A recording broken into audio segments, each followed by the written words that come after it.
Porn is everywhere. We see it on our social media feeds, in advertisements, on our televisions. It's almost unavoidable. As of May 2021, porn sites received more website traffic in the US than Twitter, Instagram, Netflix, Pinterest, and LinkedIn combined.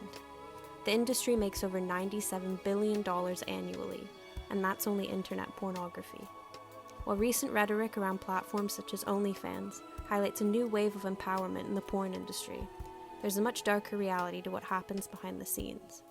Coercion and abuse are often the undercurrent of this content, the price for people's pleasure. Elise's is just one of many stories of survival.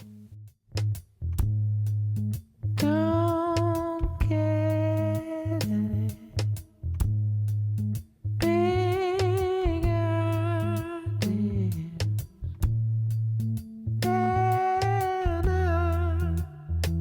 not gonna happen.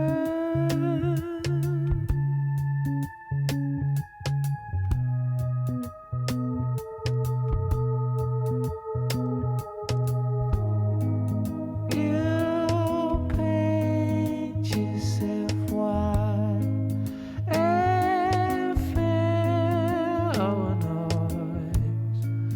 There'll be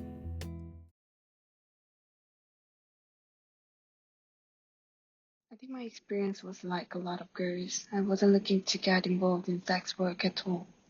It's never as simple as it seems. I was 15 at the time and living at home with my mom and my 4 younger siblings.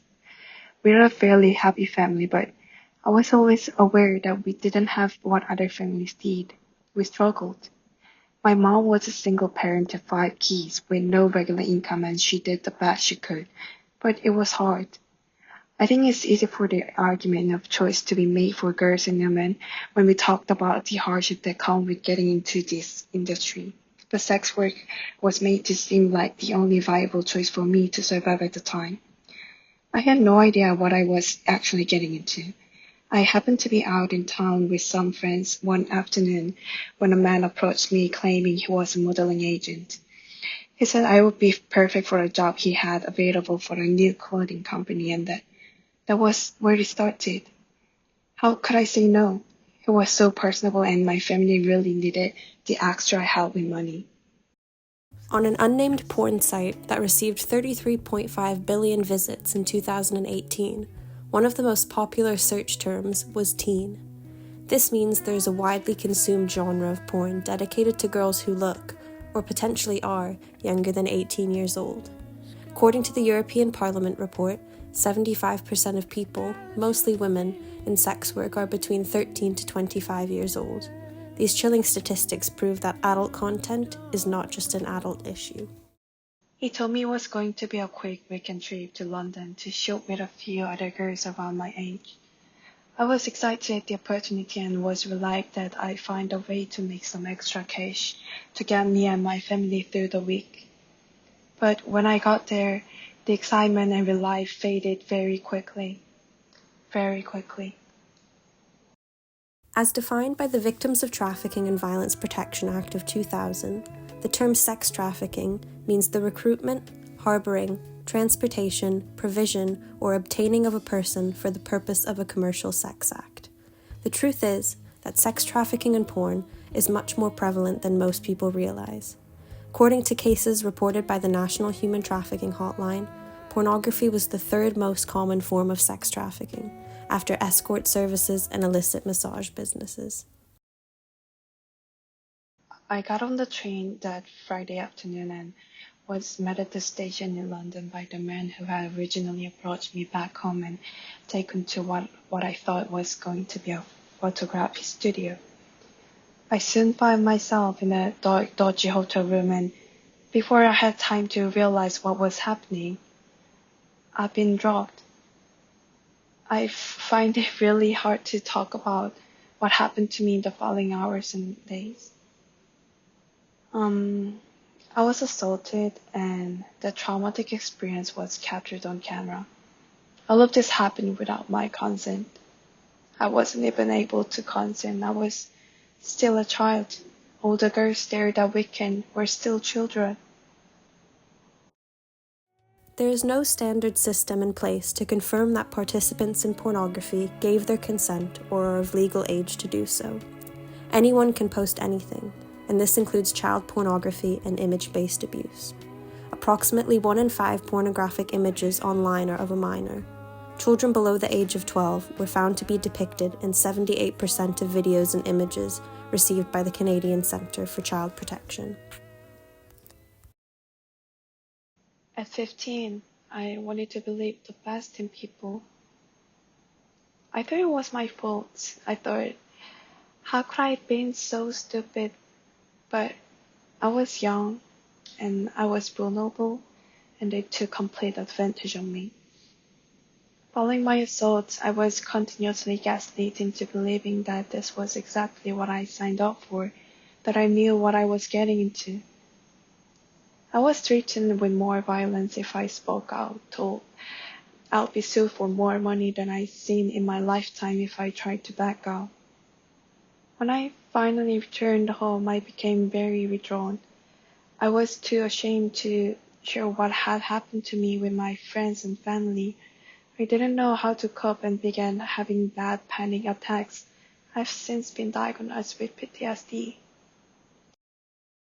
PTSD rates among survivors of the sex industry are as high as those of war veterans. In a study amongst adults working in the industry, 82% reported being physically assaulted, 83% threatened with a weapon, and 68% sexually assaulted while working.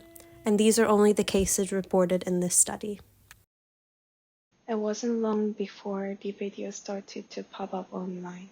I was mortified, and all the trauma of that day just came flooding back to me. Videos of my assaults were being edited and uploaded to popular foreign sites across the internet. Before I had the chance to report them, another one would appear. For many of the other girls that were with me that day, their identities were completely fetishized and degraded. The porn industry profits off exploiting people's identities. The top view category on Pornhub in 2021 was Japanese, followed closely by lesbian and ebony. These categories and the narratives that are often portrayed in these films perpetuate harmful stereotypes and feed into wider forms of cultural violence against marginalized groups. By fetishizing identities, porn puts these groups at much higher risk of harm, with over 80% of trafficking victims in the US being Black, brown, women, and/or gender nonconforming. Glamorizing abuse and exploitation through porn fuels demand and has serious real-world implications. Worryingly, image-based abuse is becoming a more and more common experience, specifically for young girls. Image-based abuse is where intimate images are shared without consent, often as an act of vengeance or control. The mental health implications that abusive acts like this have are staggering. It caused me to experience severe depression and anxiety that affects me to this day. We have to understand that image-based abuse is not just about the distribution of explicit content. It's about power dynamics and control. Elise's experience is not unique. It's one of many.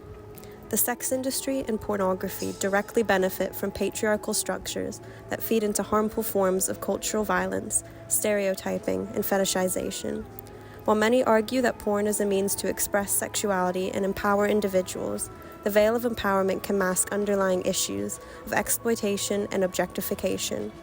Porn can be empowering for the small minority, but sex is an incredibly dangerous industry for the majority. Porn is everywhere, but so is abuse.